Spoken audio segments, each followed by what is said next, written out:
In a realm where the skies were painted with golden hues, the grand Phoenician kingdom of Tyre stood tall and proud. Amidst its grandeur, there was a tale of a princess named Europa, the jewel of the kingdom. Her beauty was unparalleled, made all the more ethereal by a celestial cloak. This wasn't just any cloak. It was a treasured inheritance passed down from her mother, a graceful nymph named Libya, and the mighty sea god Poseidon. Whenever Europa wore it, it radiated an aura, casting a shimmer that reminded one of the first light breaking at dawn. One day, Europa decided to revel in the beauty of her homeland, basking under its warm sun.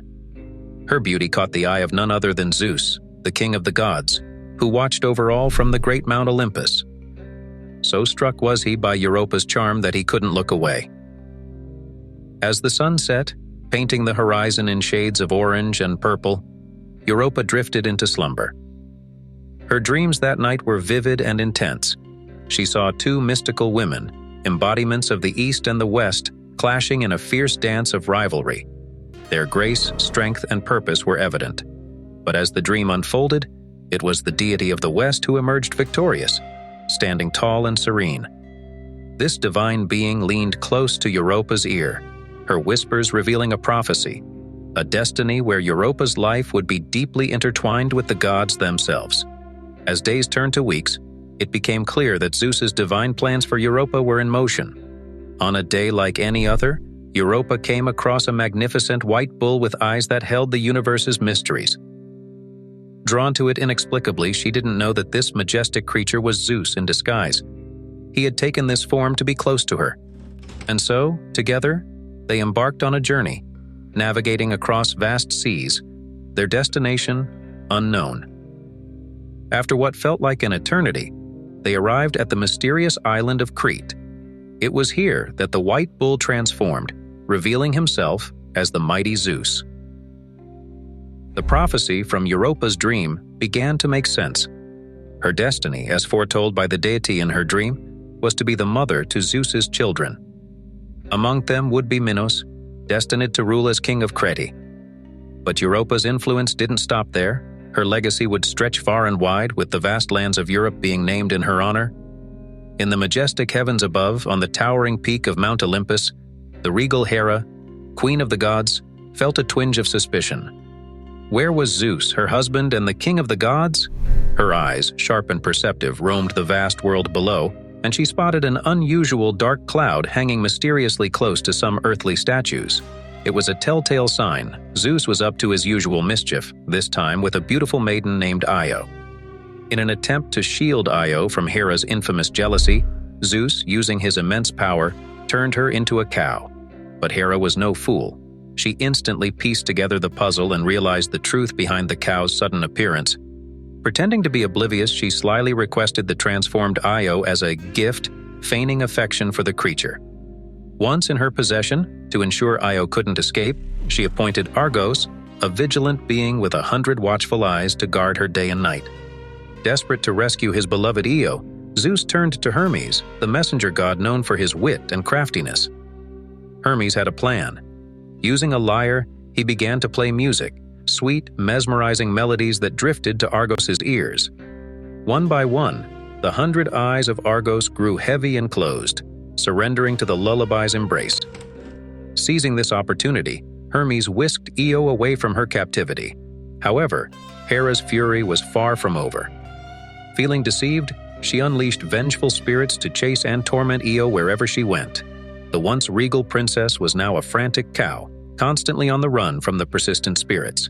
The pitiful cries of Io, echoing with anguish, eventually reached Zeus's ears. Filled with remorse, he decided to intervene. He approached Hera, offering terms of reconciliation.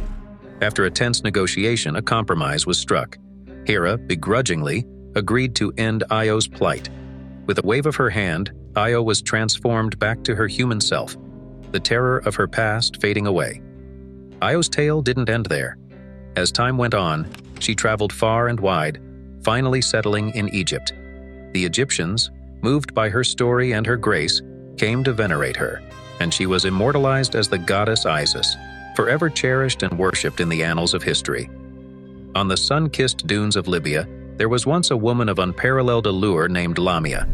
Not just an ordinary woman, Lamia held the prestigious title of Libya's queen. Beyond that, she was the prideful offspring of the great sea deity, Poseidon. Her enchanting aura was so spellbinding that even Zeus, the supreme ruler of all gods, couldn't resist her pull. Entranced, they began a love affair, hidden away from prying eyes. But like many ancient tales, destiny had other ideas in store for them. It was an unspoken truth. Whenever Zeus's heart found another, the fury of Hera, his wife, was never too far off. Consumed with jealousy, she targeted Lamia. What had blossomed as a narrative of affection and elegance soon took a dark turn, filled with magical transformations and gods playing puppeteer. The consequences of Hera's actions and the intricate dance between Lamia and Zeus became the stuff of legends, quietly spoken about but never forgotten. These tales depict the unpredictable, sometimes volatile nature of deities. Yet the heart of these tales is not just about divine power or the mighty exploits of gods. At their core, these stories celebrate the human spirit's tenacity, determination, and strength. They showcase love's triumphs and heartbreaks, the sting of betrayal, and the unyielding will to overcome. Europa, driven by wanderlust. Io, embodying the essence of perseverance in the face of adversity. And Lamia, withstanding the fury of a goddess. All were mere mortals, but it's their unyielding spirit and courage that etched their names in history, allowing their legends to echo through time. In a world where the lines between gods and mortals were blurred, their tales remind us that it's not just about godly might. It's about the heart and soul, the love and sacrifice, and the ability to rise, even when faced with insurmountable odds. The age-old lessons they bear serve as timeless reminders of the resilience of the human spirit. In today's world, many old stories and myths sound like they are from a completely different world, almost as if they belong to a storybook or a fairy tale. These are not tales we often hear about or feel connected to because they seem so distant from our daily lives.